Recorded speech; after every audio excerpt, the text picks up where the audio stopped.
Hello there, and welcome back to my channel. So today, I'm going to be going over Friday the 13th, Part 3, which is in 3D. So that's actually a fun fact. This film was the first film to use whatever kind of 3D technology that they used to make it at this time.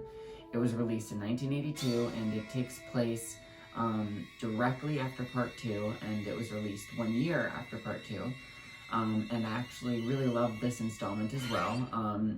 I might prefer it over Part 2. It depends on what mood I'm in. But it tells the story of Jason hunting down several more teens, but this time they're not counselors, they're just partying, and he finally dons the iconic hockey mask, so we'll get into that story about how he gets it. And with all of that being said, let's go over Friday the 13th, Part 3. So this time around, I really love the woods aspect, the lake aesthetic, and how they're not counselors, they are just people who are going up there for a vacation. The main girl is really intriguing and interesting, and immediately I love her and I love following her around, and we get this backstory that something had happened to her previously. She ran into someone into the woods. And he attacked her, and it turns out that that was Jason, so whenever she ends up coming back here, she has a whole face down with him. Some of the aspects of this film that I really loved were the stoner couple, the hippie couple. I thought that they were so funny. They make for really fun kills later in the film, and there are a lot of grotesque ones in this, and I really love how it is a perfect blend and mix of like the first two chapters. Now some people might say it is repetitive and that they can't come up with anything original past this point in the genre of this franchise, but you know what? I happen to really appreciate the homages that it makes to the first film, like how the one girl is killed the same way that Kevin Bacon is, and I love how the one guy is playing around a bunch because we all know people like that and they just don't fucking stop, and there's situations where things like this happen and then, you know, no one believes you whenever you get your throat cut.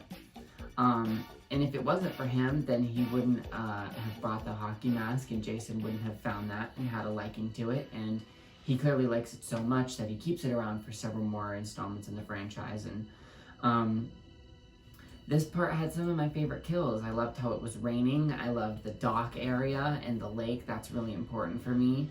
And how the one girl fell into the water and was trying to get to the wallet, and she got the arrow through the eye. That's like one of my favorite parts. This movie does have some setting up to get into that's a little boring at some parts, but you know, I like whenever we're at the barn. There's a lot of barn scenes, but at the very end it kind of pays off, and it's kind of cool that he's like, you know, hiding out there, and that's where he gets like a machete and pitchfork and stuff. This one definitely has a different theme, and it's noticeable. It's very synthy. I was very jarred by it the first time I put the DVD in and heard it, but I actually really like it now. It's kind of catchy, and I catch myself like coming along to it. I suppose we should start talking about the part of this film where there's the kill with the eyeball and the head gets crushed. Now, it makes for a very intriguing part, and I love the shot, actually, where she comes out onto the deck and he's right there, you know, off along the side. That's really very scary concept to me, of like being in trouble and being in danger right there and not being able to reach for and grasp for help. And I kind of love how the eyeball comes at the screen, but it's just such a bad practical effect that it's like, ooh, you know? But, you know, at the end of the day, it doesn't really bother me too much. When it comes to the finale of this film, that's the part that really, really gets me. After everyone's dead, and they're kind of like dropping everywhere, and all of the dead bodies are there. There's been a lot of carnage. I love the running around that happens, and how she kind of like bests Jason with the axe, and gives him that iconic little, you know, nick in the side of the mask. And the way that she gets on the canoe at the end of the movie is so reminiscent of the first one, but it's in the way that I love the rotting zombie corpse of Mrs. Voorhees coming out of the water. It felt like such a perfect evolution to me when it was so creepy and eerie, and I love the visualness of like a ghost or a dead body like being in the water and being haunted by drowning. So the fact that they did that with the first part, and then they ended part 2 with her dead head, and then part 3 ends this way, I just thought it was perfect. I actually prefer that canoe ending over the first one. But it was all, well, before that, it was really menacing seeing him like wake up and come chasing after her. But you know, it was all a dream, and then we're kind of left on like an ending for this movie, but a cliffhanger that kind of like leads into the next one. Because Jason never gets put to rest, you know, we know that by now. Speaking of his hockey mask, I know it's kind of cliche, but I really, really love this idea for a mask for a killer. You know, Freddy has his iconic scars and burns, and Leatherface has his victims. Ghostface has the kind of like the skeleton soul that's sad. And I just love that for the first movie, it was a secret and you didn't get to know who the killer was until the end, and it was revealed. And then in the second one, you pretty much figured it was Jason, but he had that sack over his head. And then when you realized what he looked like as an adult, it was like really gross and cringy. So when we get coming into part 3, that change up, we never really expected it. And nobody knew what the franchise was going to be after that. No one knew there was going to be a bajillion installments later.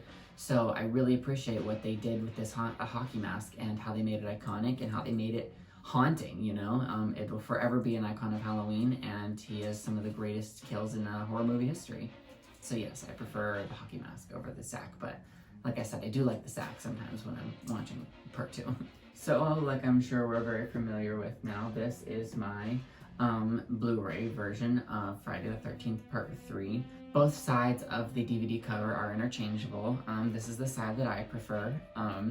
And I really love this one. Like I said, it was such a fun movie, a fun concept, and it was really fun for me to be able to go into this franchise never seeing any of them, and buying this blindly and going through parts 1, 2, and 3, and all of them have just been so great so far. So it really made owning this that much more fun. And every time I watch an installment, I understand the artwork on the box a little bit better, and I pick up on more things, and yeah, beautiful once again.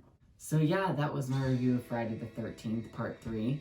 I really love this. Now there's a lot of 3D effects in this movie that I really appreciate, and they were fun, but there's another times whenever I'm just like, you know, that's unnecessary. Like someone just like bouncing a yo-yo for like 10 seconds in a row, and it's like that adds nothing to the film. You're literally just doing it to put something in 3D.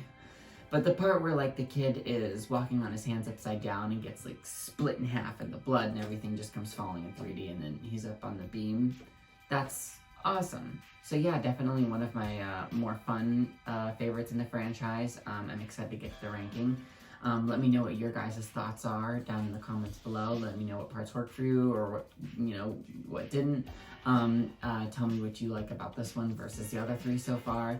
I'm very excited to be getting into the final chapter next week, and that's a very popular one amongst fans, so I can't wait to talk about it. And if you don't know, or if this is just your first video watching, I'm doing these review series along with a bunch of my other friends on YouTube, and I should have their videos linked down in the descriptions below, or linked to their channels, and you could definitely catch up on their things, or maybe I'll save their playlists and stuff. But you can catch me and a bunch of other people doing this, and I'll be on the House of the Living Dead franchise soon, doing the live stream watch along for Jason X, and that's going to be really fun, and I'm looking forward to that. Looking forward to hearing all of their thoughts. Check out some of my other videos, because I've done a bunch of different genres, and I plan to do a bunch more. I've gone to some location visits, and I've gone through some of the things I am. And thank you so much for watching, and be sure to check back for whenever I post something new. Alright, thanks. Bye.